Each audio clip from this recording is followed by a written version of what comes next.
So I saw this on the internet, Mango cream cheese sugar batter, bake mango cheesecake. Beautiful man.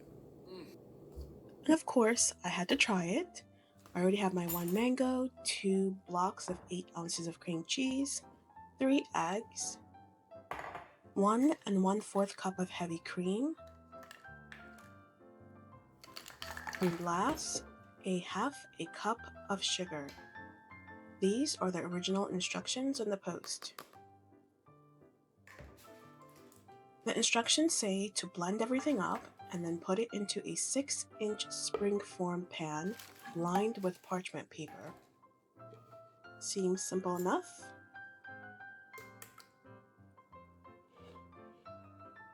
Hey, welcome to Food and Finance. I'm not a financial advisor, just someone who learned to budget the hard way. I've been writing a budget every month for 10 years, and it's helped me stay on top of my expenses, kill my debt, and figure out where my money's going.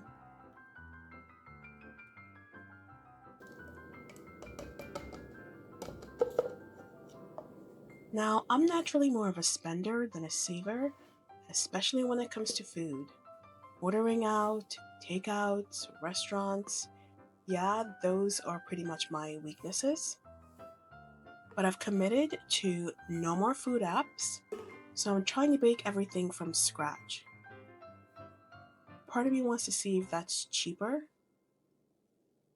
Well, I know definitely it's cheaper than ordering out.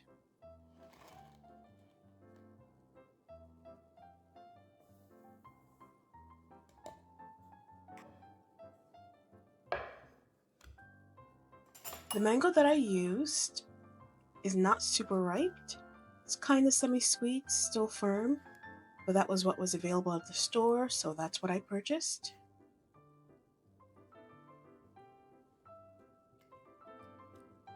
Now, the old me would have seen that mango post while scrolling and immediately opened a food app.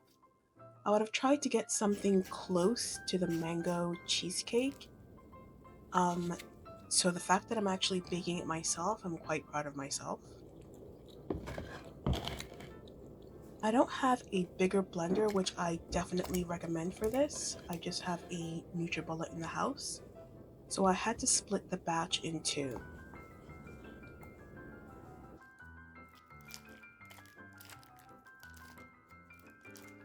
The price breakdown for this dessert, I purchased most of the items from Costco. I don't have a card, but my sister does. So if you're shopping at Publix or Jewel's, depending on the state you're on, I think these prices are going to be around the same. The heavy cream, the 2 cream cheese, and the half a dozen eggs are a total of $19.16 pre-tax.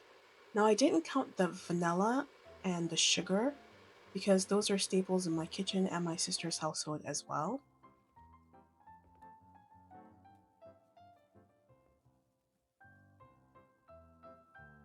Like I had to blend the first half with 1 block of cream cheese, then put it into a bowl and blend the rest. And then I mixed it all together.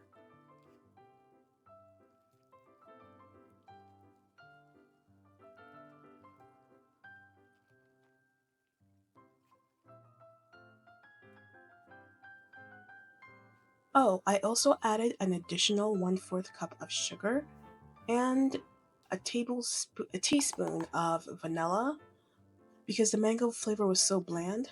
I felt like it needed it. This was not in the original instruction.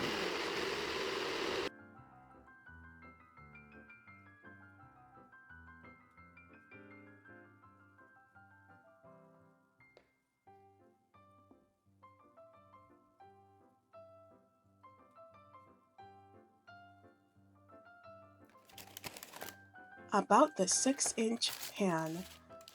Yeah, the one I bought did not fit. I just followed the instructions. I went on Amazon, I purchased a 6-inch springform pan, and I picked the one with the highest rating, but it did not fit.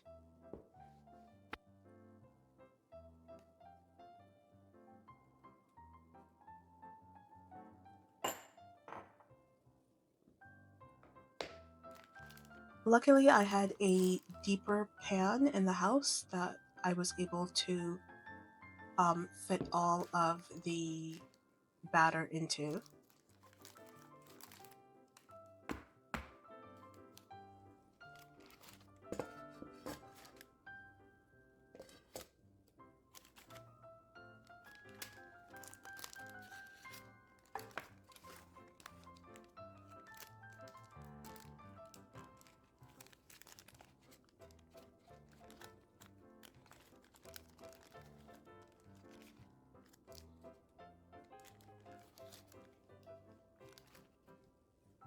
Okay, after handling the batter issue,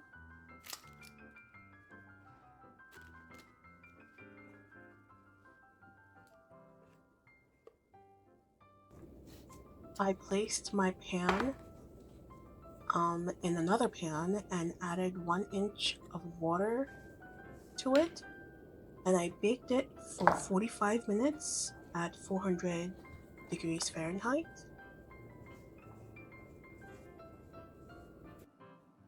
Here's what it looks like straight out of the oven, like a little souffle.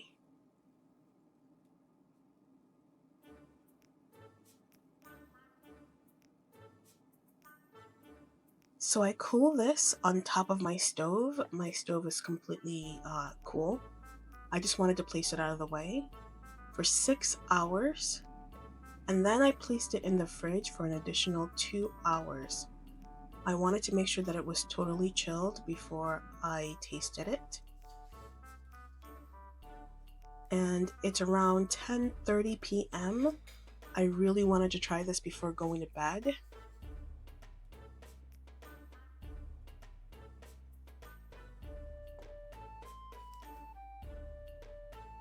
Yeah, no shade to the original creator. His looked amazing and it totally inspired me to do all this work. But it didn't quite turn out how I imagined it would look.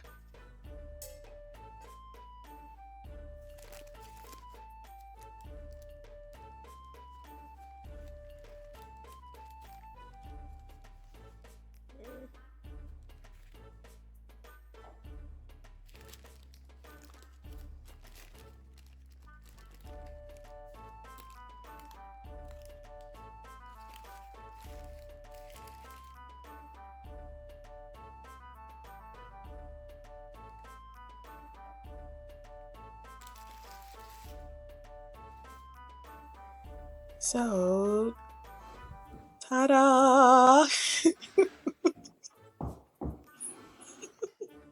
Alright, yeah, it doesn't look pretty, but let's focus on the flavor. Let's focus on how it tastes. Um, there's a mild mango flavor to it, and the texture is more of a custard than a cheesecake. It's not very sweet, it's not like something that you would grab at a bakery, and it also isn't as sweet as something that you would get at the grocery store from the